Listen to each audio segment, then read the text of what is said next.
Ted voice announced, "By a margin of 12 votes, humanity is hereby granted full membership in the Galactic Council." The chamber erupted. Some representatives cheered, others shouted in protest. Korath stormed from his platform, his faction following close behind. But most of the assembly remained, watching as Elena Vasquez accepted the ceremonial seal of council membership from High Arbiter Theson's crystalline hands. "Welcome to the community of civilized species," Theson said formally. Then, more quietly, "I suspect you will change everything." "That is the plan," Elena replied with a small smile, far from Nexus Prime. In the refugee fleet that carried the survivors of Velthros toward their new home, Premier Alanth stood on the observation deck of the Endurance and watched the stars pass by. Her daughter Luminara stood beside her, along with Commander Marcus Webb and Lieutenant Commander Yuki Tanaka. "What happens now?" Luminara asked. "Now we build a new world," Alanth replied, "with help from friends we never expected to have." Marcus looked out at the fleet surrounding them. Human ships flew alongside council vessels and the small craft of the minor species who had answered humanity's call. It was the beginning of something new, a coalition born not from treaties or trade agreements, but from the simple decision to help those who needed it. "The council will still fear us," Yuki observed. "Korath and his faction will not give up easily. There will be challenges ahead." "There always are," Marcus agreed. "But we will face them together." He turned to look at Luminara, whose bioluminescent skin was glowing with colors that Yuki had taught him to recognize as hope. "You know what the most powerful force in the galaxy is?" he asked her. Luminara shook her head. "It is not weapons or fleets or political power. It is the simple belief that things can be better than they are, and the willingness to work toward that belief." Marcus smiled. "That is what makes humans dangerous, and it is what makes us worth knowing." Outside the observation window, the stars stretched toward infinity. Somewhere out there, other species were watching, wondering what humanity's admission to the council would mean for them. Some would be afraid. Some would be hopeful, and some, like the Velthroni, would remember that when they called for help into the darkness, someone had answered. That was humanity's legacy. Not conquest or destruction, but the simple, stubborn insistence that no one should have to face the void alone. The galaxy would never be the same. And that, Commander Marcus Webb thought, was exactly as it should be. The chamber was larger than any structure ever built by human hands. It stretched for kilometers in every direction, carved from the core of a dead star and suspended in a fold of space where time moved differently.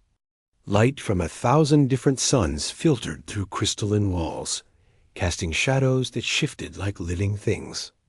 This was the Hall of Judgment, the heart of the galactic concord, and today it held the fate of 8 billion souls. Ambassador James Porter stood alone on a floating platform at the center of it all. He was 51 years old, a former professor of alien studies who had spent his entire career preparing for a moment he hoped would never come. His gray suit was simple, his posture calm, his expression unreadable.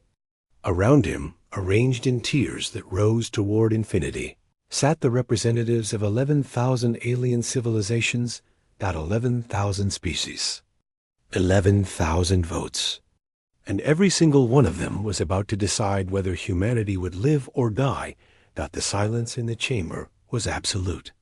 No whispers, no movement, no sound at all, except the soft hum of translation devices that converted the proceedings into languages that human ears could not even perceive. Porter had been standing here for 6 hours, listening to speeches about humanity's crimes, humanity's dangers, humanity's fundamental incompatibility with galactic civilization. Now the speeches were over. Now came the judgment. A column of pure light descended from somewhere far above, coalescing into a shape that was almost humanoid, but not quite. This was Archon Velith, leader of the Concord for the past 100,000 years, a being so ancient that the sun had not yet been born when he first took office. "The vote has been cast," Velith announced. His voice came from everywhere and nowhere, resonating in Porter's bones rather than his ears. 10,912 in favor, 88 abstaining, none opposed. Porter felt his heart skip, but his face remained stone. Earth and all human territories are hereby classified as threat level absolute. All contact with humanity is forbidden. All human vessels outside the Sol system will be destroyed on sight. All human colonies will be eliminated. These terms take effect immediately and will continue until humanity no longer exists. The chamber remained silent. 11,000 species watched the lone human standing in the infinite dark, waiting for him to break, to beg, to rage against the sentence that had just condemned his entire civilization to extinction. Instead, James Porter smiled. It was a small smile, barely visible, but the sensors in the chamber caught it. Confusion rippled through the assembly. This was not how condemned species behaved. This was not how anyone behaved when facing annihilation. "I have a question," Porter said, his voice steady and clear. "Before I return to my ship and deliver your verdict, I would like to understand something." Archon Velith's light flickered with what might have been surprise. "You may ask. In all the years of the Galactic Concord, how many species have you condemned to extinction?" 341. "And how many of those species survived long enough to become a threat again?" The silence that followed was different from before. It was the silence of 11,000 civilizations, suddenly realizing they might have missed something important. "None," Velith said finally. "Condemned species do not survive. They lack the resources, the allies, the technology to resist the combined might of the Concord. This is not cruelty. It is simply the mathematics of power." Porter nodded slowly. "I appreciate your honesty, Archon. And I have one more question. Ask. What happens when you condemn a species that has already prepared for this moment?" The chamber erupted. Voices in 1,000 languages demanded explanation, clarification, understanding. Defense systems throughout the hall powered up, targeting the lone human on his floating platform. But Porter did not move, did not flinch, did not show any sign that he was afraid, because he was not afraid.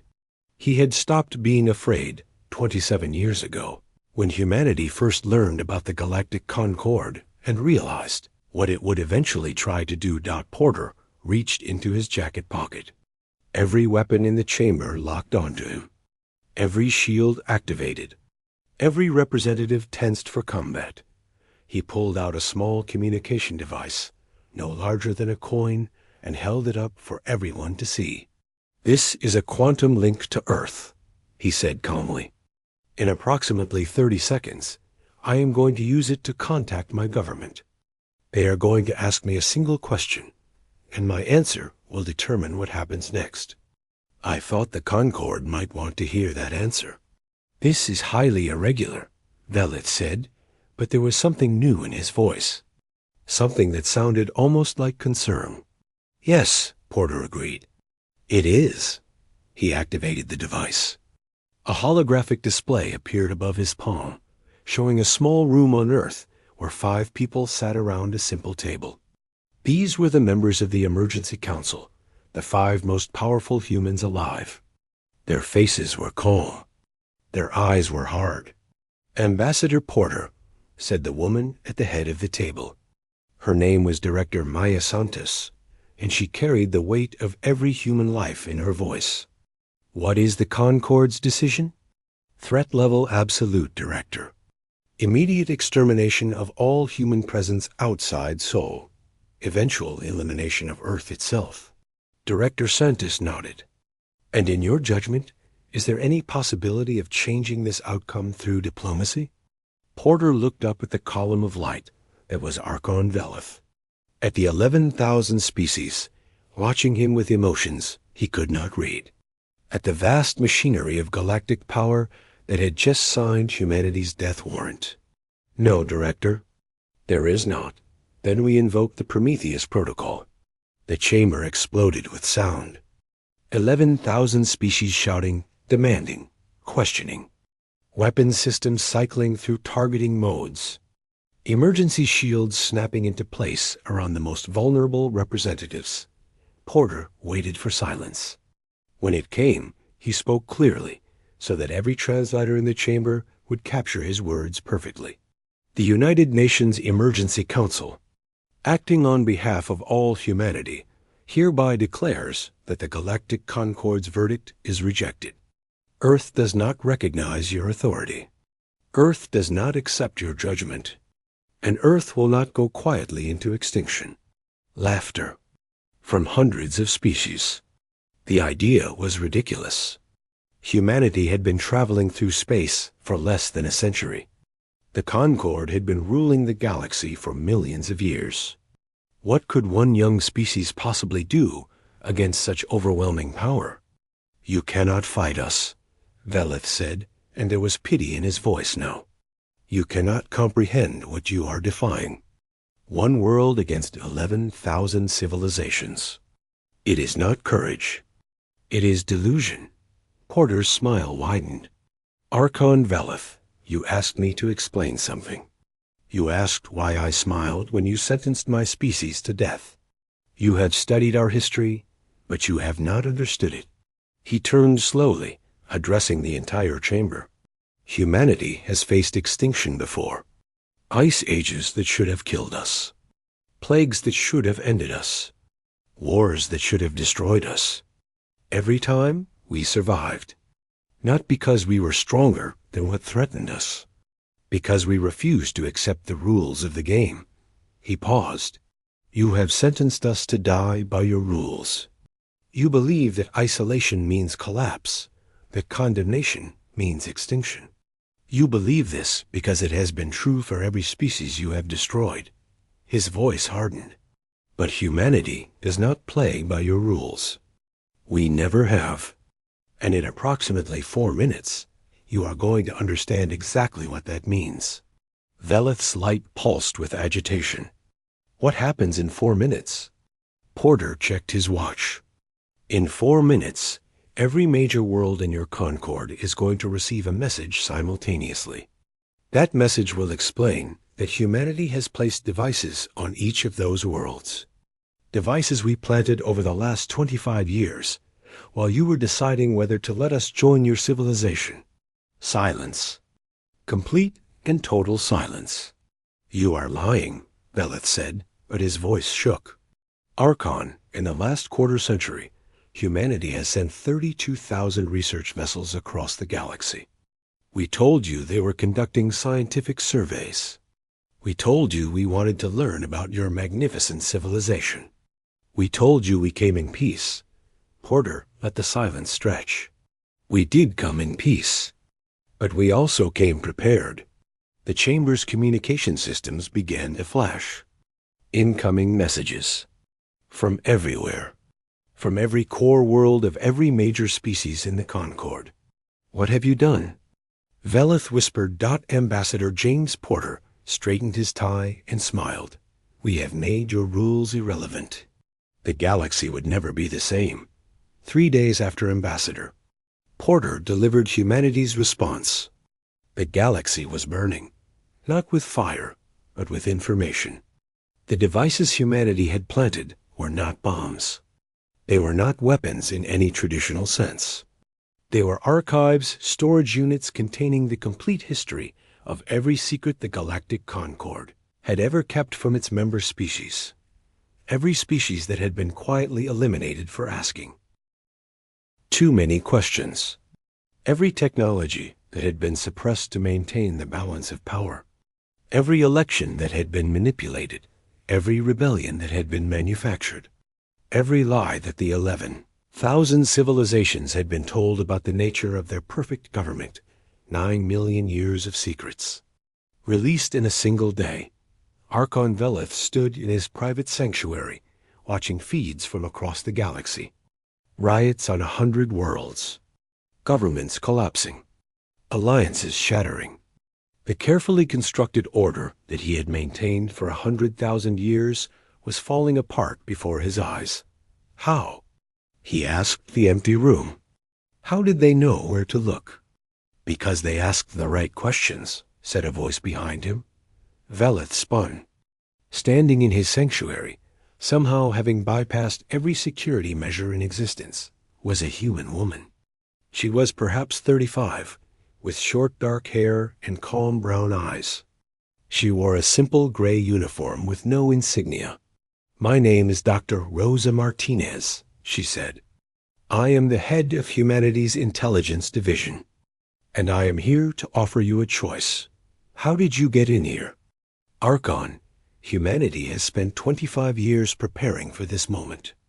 We have walked through every door you thought was locked. We have read every file you thought was protected. We have listened to every conversation you thought was private. And we did all of this without a single species noticing, because you were all so certain that we were too young and too primitive to be dangerous." She stepped closer, showing no fear of the ancient being before her. "But I am not here to threaten you. I am here because you were one of the 88 who abstained from the vote. That tells me you understood something your colleagues did not." Veleth's light flickered. "I have watched humanity since you first left your world. I saw patterns that others missed. The way your research vessels always seem to be in interesting places. The questions your scientists asked that no young species should think to ask. I knew you were more than you appeared.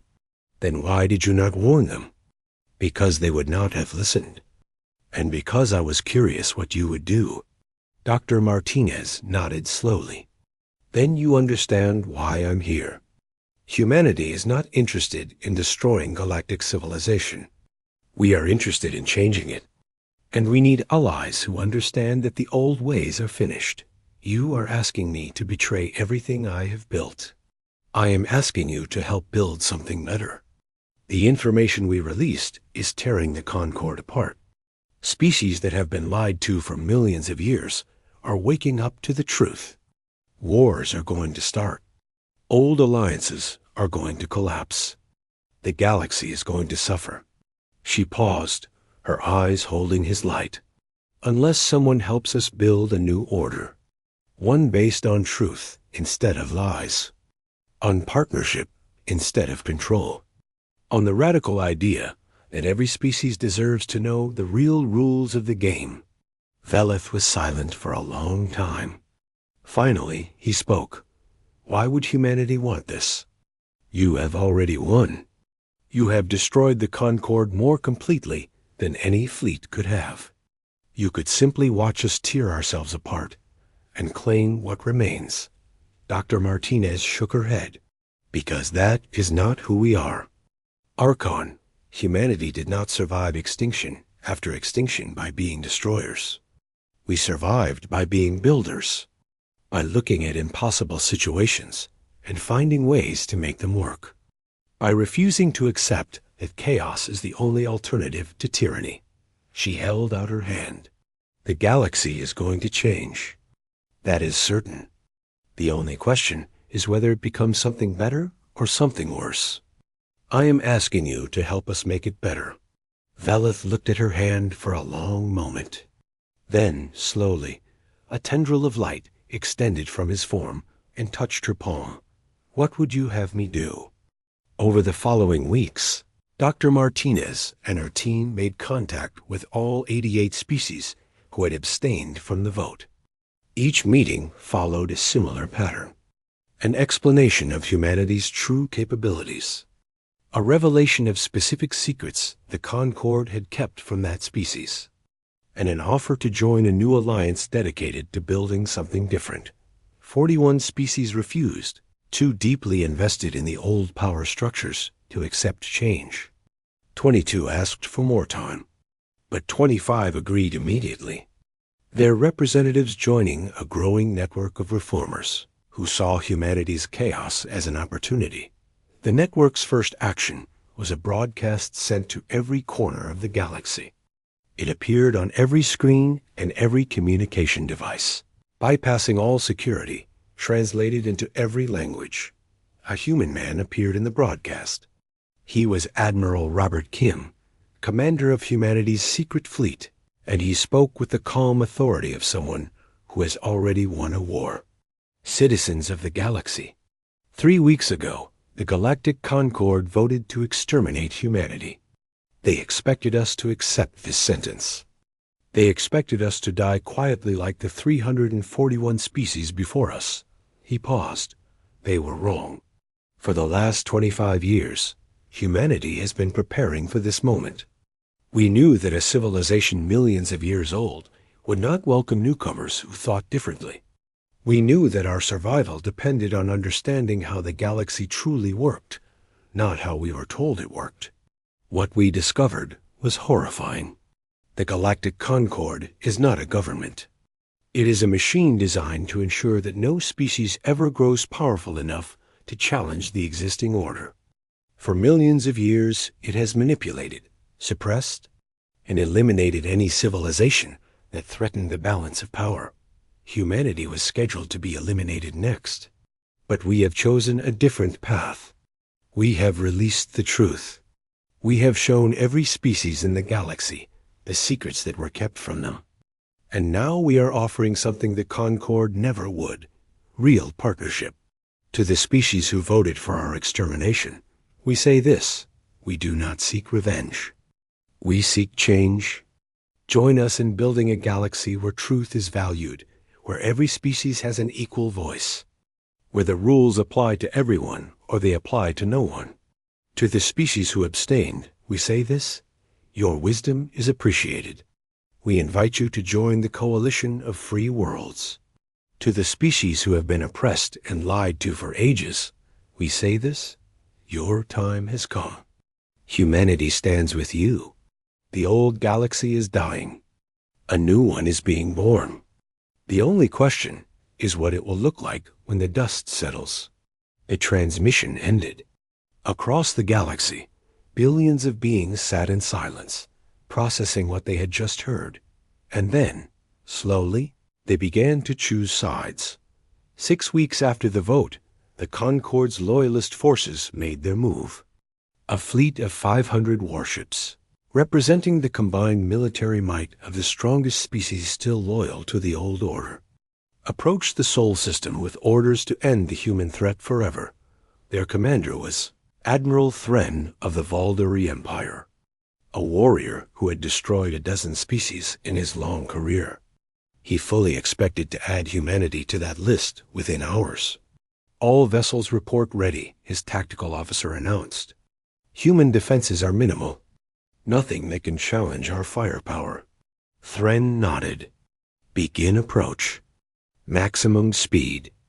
I want this finished quickly. The fleet accelerated toward Earth. On every ship, weapons charged. On every bridge, officers prepared for a brief battle.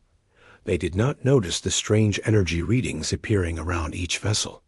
Admiral, the tactical officer said suddenly, I am detecting signatures I cannot identify.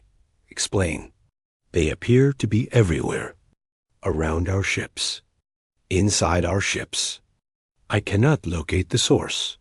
Admiral Thren felt something he had not felt in centuries. Fear. All vessels stop. Maximum shields. Someone tell me what is happening. A holographic image appeared on every bridge in the fleet simultaneously.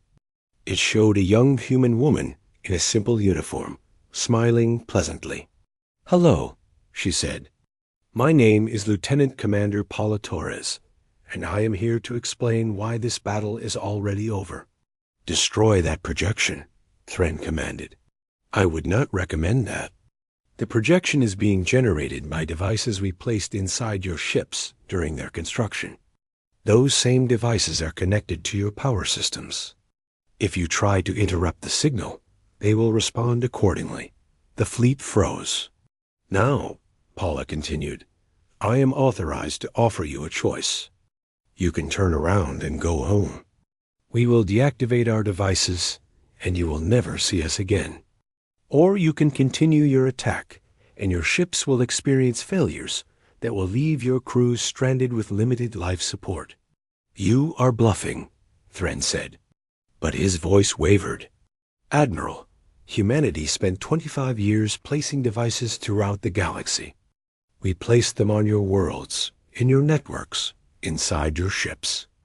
The devices on this fleet are actually among our simplest. If we wanted to destroy you, we would not need to warn you first. She paused. But we do not want to destroy you. We want you to understand that this war is already over. Go home. Tell your leaders that humanity is not their enemy.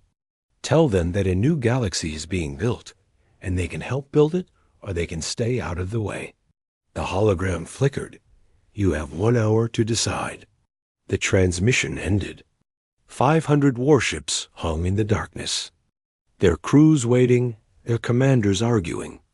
Their certainties crumbling. 52 minutes later, the fleet turned around and began the journey home.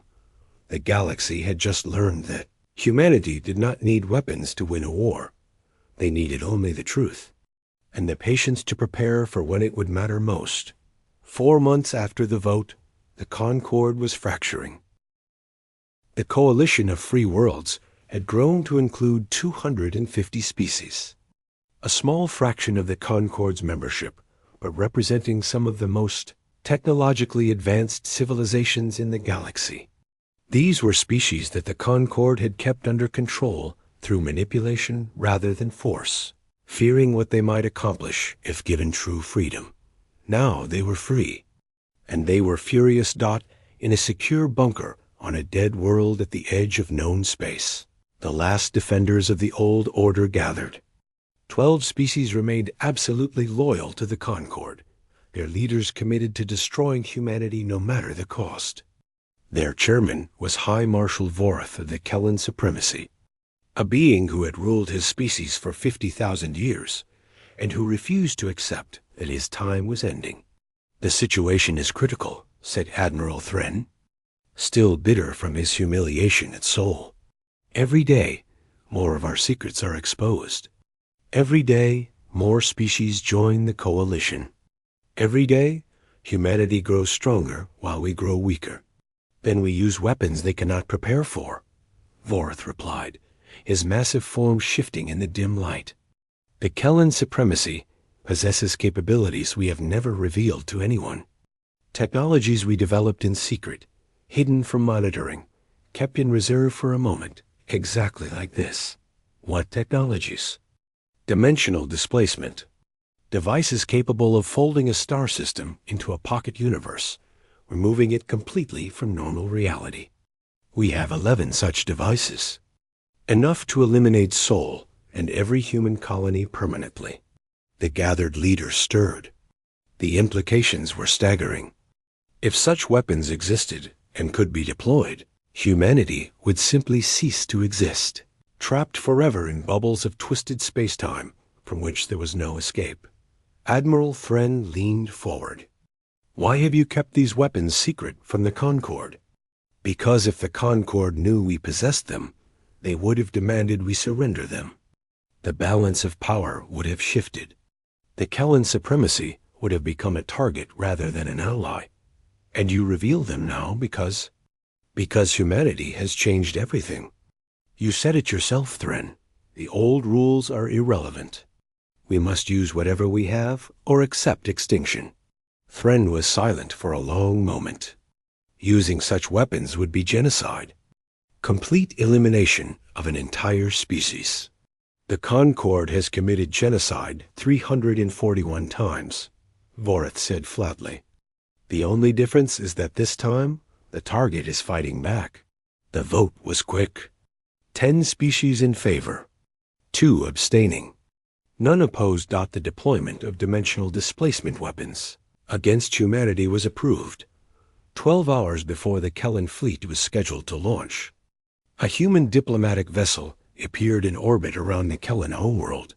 The ship was small and unarmed, broadcasting standard diplomatic signals.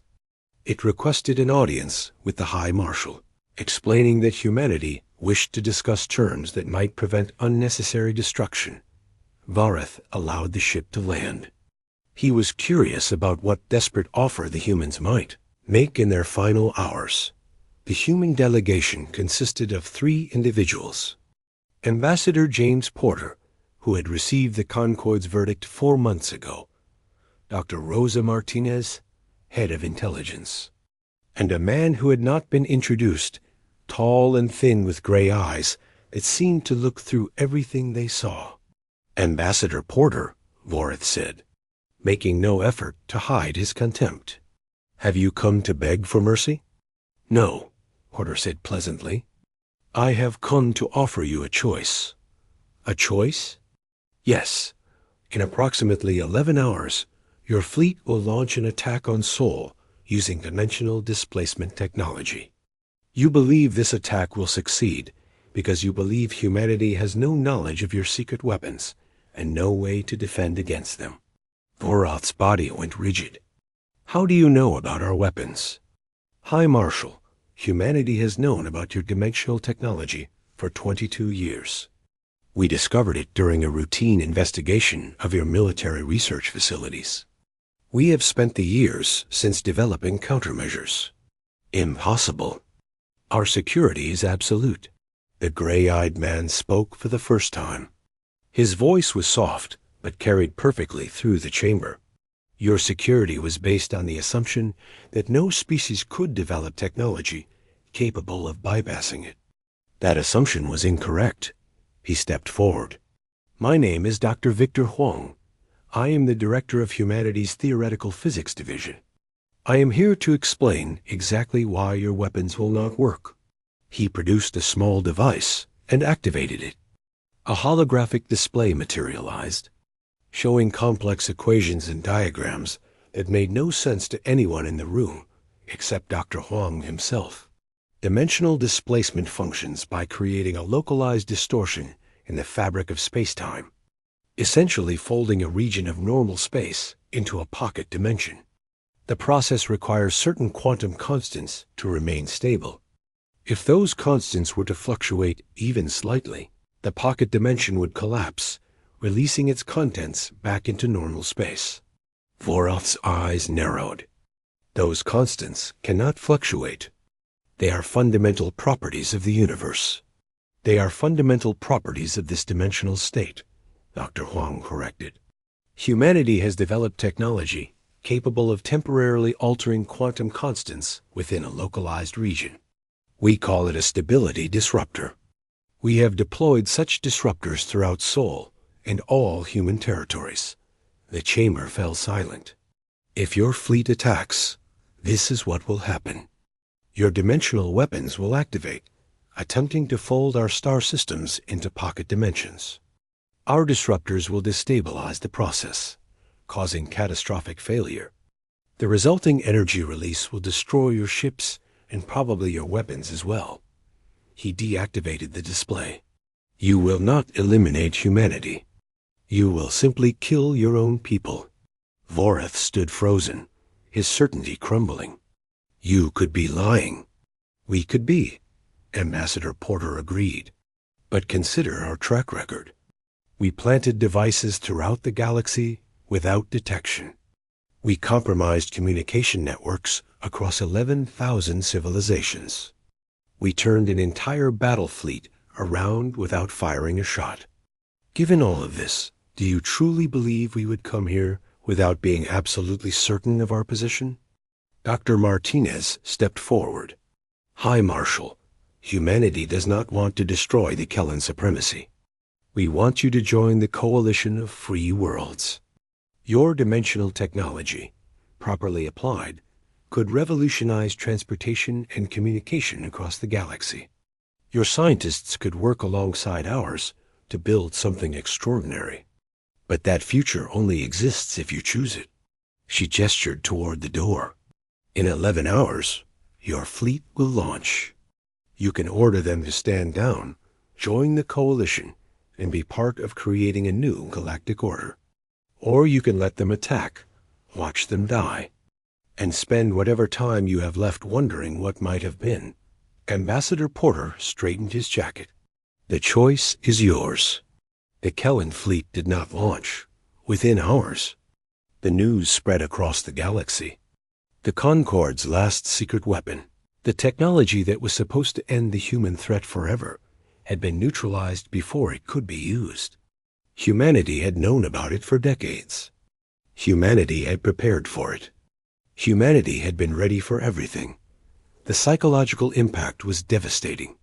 Species that had been uncertain, that had been waiting to see which side would prevail, suddenly understood something crucial. Humanity was not winning through luck. Humanity was not winning through bluffs.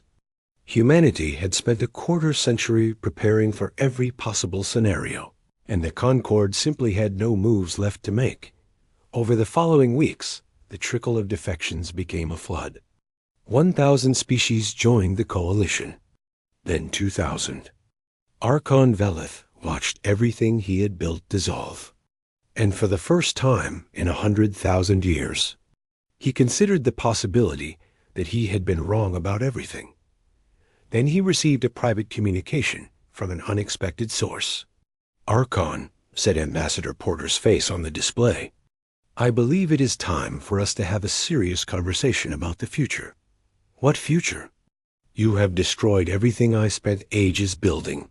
"No, we have destroyed the lies that everything was built upon. The future itself is still waiting to be created. And despite everything that has happened, I believe you should be part of creating it." Velith's light flickered with confusion. "Why? I voted to exterminate your species. You abstained from voting to exterminate my species. And more importantly, you understand how we got to this point. You know which secrets still need to be revealed. You know which species can be trusted. You know which old wounds still need healing." Porter leaned toward the screen. "The coalition is going to succeed, Archon. That is no longer in question. The only question is what we build afterward. And I would rather build it with your help than without." Velith was silent for a long time. "What would you have me do?" "Come to Earth. See what we have created. Meet the people who have been planning this moment for decades. And then decide whether you want to be part of what comes next." The display flickered. "A ship will arrive in 6 hours. I hope you will be on it." The communication ended. Velith floated alone, contemplating a future he had never imagined possible.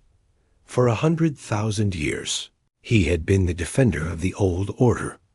Now that order was finished, and a species he had tried to destroy was offering him a chance to build something new. He thought for 5 hours and 50 minutes. Then he began his journey to Earth. 1 year after the vote, Earth had become the center of the galaxy. The coalition of free worlds now included 6,000 species, more than half of the former Concorde's membership. The remaining holdouts called themselves the Restoration Alliance. But their numbers shrank daily as more civilizations recognized that the old order was truly finished. The streets of New Geneva, humanity's capital, bustled with beings from across the stars. Giant crystalline entities negotiated trade agreements with small furry creatures. Aquatic species floated through water channels while gaseous beings drifted overhead. And everywhere, humans moved among them, the species that had torn down an empire and was now trying to build something better. Archon Velith, former ruler of the Galactic Concorde, walked through these streets in his diminished form of light.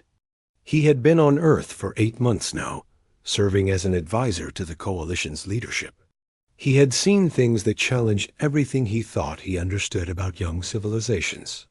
"You seem troubled," said his companion, Dr. Martinez. "I am adjusting. For 100,000 years, I believed I understood how civilization worked. I believed that without control, beings would choose destruction. I believed that lies were necessary to maintain peace." He paused, watching a group of children from different species playing together in a park. "Yet here I see cooperation without control. Truth without chaos. Peace built on honesty rather than deception. Dr. Martinez nodded. The Concord's model was built on fear. Fear of what beings might do if given freedom. Fear of what truths might cause if revealed. But fear is not a foundation. It is a prison. How did humanity learn this? The hard way. Through centuries of our own failures. War after war. Tragedy after tragedy. We nearly destroyed ourselves many times before we finally understood that cooperation was strength. Not weakness. She stopped walking. Archon. Humanity did not tear down the Concorde because we believed we were better than you. We did it because we recognized in your civilization all the mistakes we had made ourselves, expanded to galactic scale. We did it because we knew where your path would eventually lead. Where? To collapse. Any system built on lies eventually crumbles under their weight. The Concorde was ancient, but it was dying. We simply accelerated the process and tried to guide the fall toward something better. Not everyone was happy with the new order. On a hidden station in the void between galaxies, a being known only as the architect gathered the last true believers of the old ways. 14 species had sent representatives to this secret meeting, all of them committed to destroying humanity, no matter the cost. The architect existed as a sphere of absolute darkness that absorbed all light. They were older than Velith, older than the Concorde itself, and they had never forgotten the power they had lost. The Coalition believes it has won, the architect said, their voice emanating from the darkness. They believe the war is over. They are wrong. What do you propose? Asked High Marshal Voreth, who had joined the conspiracy after refusing to surrender his weapons. Humanity's power lies in preparation. For 25 years, they planned for every military and political threat. But they did not prepare for what I propose. The sphere pulsed. We are going to destroy humanity's? Saul, the gathered conspirators exchanged confused glances. Humanity's revolution was built on truth. The architect explained.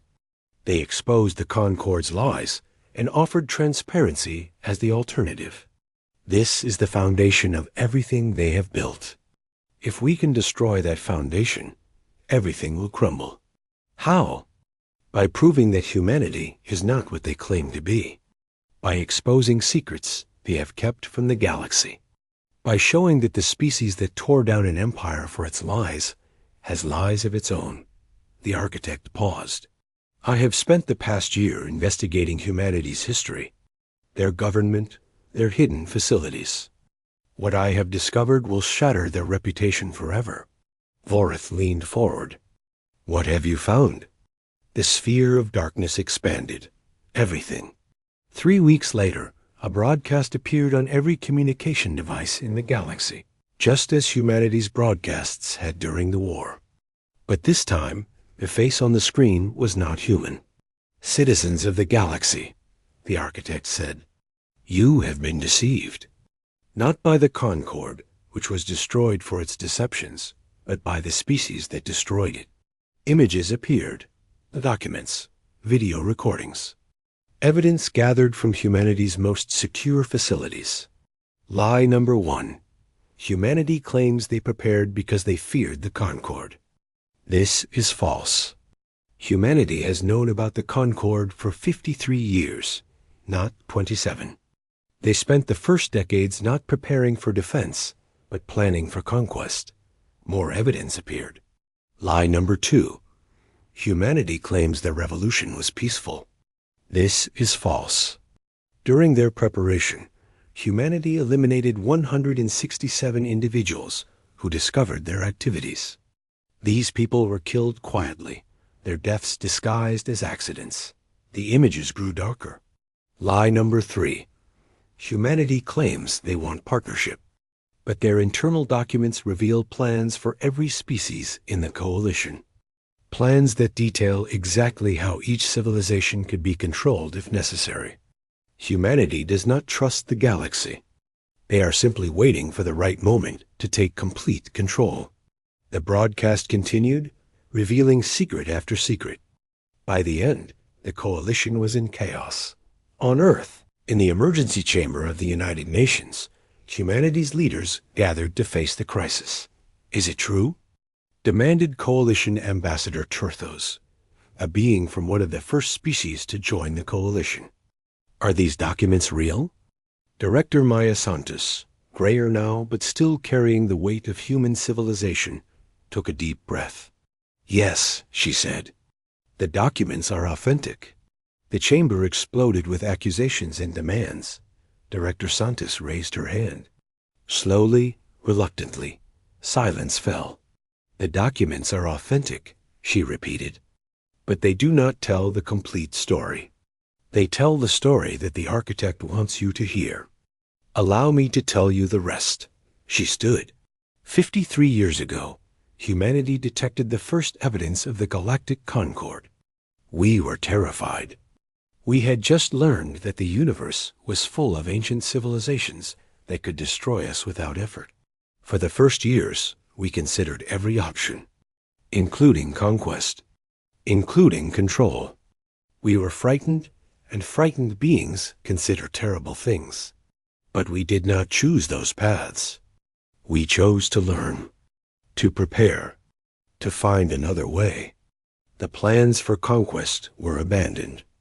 The documents exist, but they were never implemented. The 167 people who were killed, ... It was wrong. It was a decision made by frightened leaders who believed they had no choice. Every one of us who came after has carried the weight of that decision. We did not reveal this because we were ashamed. We are still ashamed. The plans for coalition species ... Yes, those exist. But they exist because any responsible government prepares for every possibility. We have plans for natural disasters. We have plans for plagues. Having contingencies is not the same as intending to use them. She looked around the chamber. Humanity is not perfect. We never claimed to be. We claim to be better than the Concord, and we are. We claim to offer truth, and we have offered more truth than the galaxy has seen in ages. We claim to want partnership, and look around this room. Thousands of species working together. Yes, we have secrets. Yes, we have made terrible decisions. Yes, we are flawed and frightened, and sometimes cruel. We are human. That is what it means to be human. The question is not whether we are perfect. The question is whether we are good enough to build something better than what came before. I believe we are. I ask you to believe it too. Silence fell. Then Ambassador Turthos spoke. Director Santos, I have worked with humanity for almost a year. I have seen your kindness and your cruelty, your wisdom and your mistakes, and I have come to believe something unexpected. He stood. I believe humanity's imperfection is exactly why you should lead this coalition. Because you know what it means to fail. Because you carry the weight of your mistakes instead of hiding from them. Because when faced with your darkest secrets, you did not lie. You admitted the truth. He turned to the chamber. I call for a vote of confidence in humanity's leadership. Those in favor? The vote was not unanimous, but it was overwhelming. 6,000 species chose to continue trusting the flawed, frightened, imperfect beings who had torn down an empire and were trying to build something better. The architect's conspiracy had failed. Humanity had survived not by being perfect, but by being honest about their imperfection. And that, perhaps, was the most human thing of all. 10 years after the vote, Earth had become something no one had imagined. The coalition of free worlds now encompassed 9,000 species, nearly all of galactic civilization. The Restoration Alliance had dissolved 3 years ago, its last members accepting that the old order was truly finished. The architect had been captured, their sphere of darkness, imprisoned in a facility designed to hold beings beyond physical form. The Hall of Judgment, where humanity had once received its death sentence, had been transformed. Where once 11,000 species gathered to enforce the Concord's will, now representatives from across the galaxy met to build something new. Ambassador James Porter stood at the center of this transformed space. He was 61 now, his hair gray, his face lined with the weight of everything he had experienced. But his hands were steady and his voice was clear. "Representatives of the Coalition of Free Worlds," he said, "I stand before you today not to announce a crisis, but to mark an ending and a beginning." He paused, looking out at the thousands of beings who had once voted for humanity's destruction. 10 years ago, the Galactic Concord voted to exterminate humanity. They expected us to die quietly. Instead, we tore down their empire and built something new. Today, I am here to announce that humanity's formal leadership of the Coalition is coming to an end. Confusion rippled through the assembly. Whispers in 1,000 languages. For the past decade, humanity has served as the Coalition's primary leader by necessity. We started this revolution. We had the infrastructure and intelligence networks to guide the galaxy through its transformation. But that necessity has passed. The Coalition is stable. Its institutions are strong. Its principles are established. It no longer needs humanity to lead it. It needs all species to lead it together as equals. He gestured to a group of individuals standing behind him. "I would like to introduce the first council of the Coalition of Free Worlds. 9 representatives from 9 species, chosen by the Assembly to guide our civilization. Humanity is represented, but we hold no special position. We are simply one voice among many." The 9 representatives stepped forward. Beings of light and shadow, crystal and flesh, gas and liquid. Among them was Dr. Rosa Martinez, older now, but her eyes still holding the sharp intelligence that had helped bring down an empire. "This is what we fought for," Porter continued. "Not human dominance, not human control. A galaxy where every species has an equal voice, where truth is valued, where cooperation is built on trust rather than fear. Humanity started this revolution, but it belongs to all of you now." He bowed and stepped back. The assembly rose in applause. That evening, Porter stood on a balcony overlooking the celebration below. Thousands of beings from hundreds of species mingled together, building friendships that would have been impossible a decade ago. "You seem thoughtful," said Archon Velith, floating beside him. "I am remembering. The first time I stood in this chamber. The fear I felt, even knowing we were prepared. The uncertainty about whether any of it would work. It did work. It did. But I never expected to see this. I expected to die during the war, or in the chaos afterward. Instead, I am watching the galaxy celebrate its own transformation." Velith's form rippled with something like amusement. "Ambassador Porter, when you first came to the Concord, I believed I understood your species. I was completely wrong. And now? Now I understand that I will never fully understand humanity. And that is precisely why you succeeded. We could not defeat an enemy we could not predict. And we could not predict beings who did not fully understand themselves." Porter laughed quietly. "If you have concluded that humanity's strength lies in our own confusion about our nature, you may have finally understood us." Below, the celebration continued. The galaxy's new council began its work, negotiating and debating, building a framework for the future. 100 years later, the revolution had become history. A young woman named Elena Porter stood at the center of the Hall of Cooperation, as it was now called.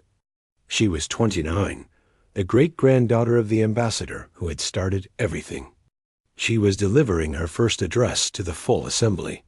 "Representatives of the Coalition of Free Worlds," she said, I stand before you today to deliver a message from my ancestor, Ambassador James Porter, who passed from this life 88 years ago. She produced a small device, kept in her family for generations. Before his death, Ambassador Porter recorded a message for the Coalition Centennial. He asked that a member of his family deliver it to remind the galaxy of where we came from. She activated the device. A holographic image materialized, showing James Porter in his final years. Ancient, frail, but still sharp. Citizens of the Coalition, the recording said, if you are hearing this, humanity's revolution has survived for 100 years. That is a miracle. The old man smiled. When I was young, standing in this chamber, I believed humanity's goal was to change the galaxy. I was wrong. Our goal was to give the galaxy the chance to change itself. Everything you have built belongs to you, not to us. I do not know what challenges you face as you hear these words. I do not know what crises threaten your peace. But I know this. Whatever you face, you have the power to overcome it. Not because you are strong, though you are.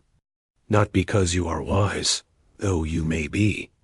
But because you have learned the lesson that took humanity ages to understand. That cooperation is not weakness. That truth is not dangerous. That the best way to build a future is to build it together. My generation tore down an empire. Your generation must build something worthy of that destruction. I believe you can. I believe you will. But most importantly, I believe in you. The recording flickered. This is Ambassador James Porter signing off. May your futures be brighter than your pasts. The hologram faded. Elena looked out at the assembly, at the thousands of species gathered to hear an old man's final words. 100 years ago, humanity declared that the old rules were irrelevant. We faced a galaxy that wanted us dead, and we refused to accept our sentence. Today, we live in the world that defiance created. A world of partnership, of truth, of hope. My ancestor asked that we build something worthy of his generation's sacrifice. I believe we have. And I believe the next 100 years will be even better. She bowed. The assembly rose. 9,000 species applauded together, celebrating a future that once seemed impossible. In the great hall, where humanity had once been sentenced to death, the galaxy celebrated its survival. And somewhere beyond, in whatever exists after life, James Porter smiled. The vote to banish Earth had passed. But humanity had made the rules irrelevant, and in doing so, they had given the galaxy something far more valuable than victory. They had given it a future worth living. The end.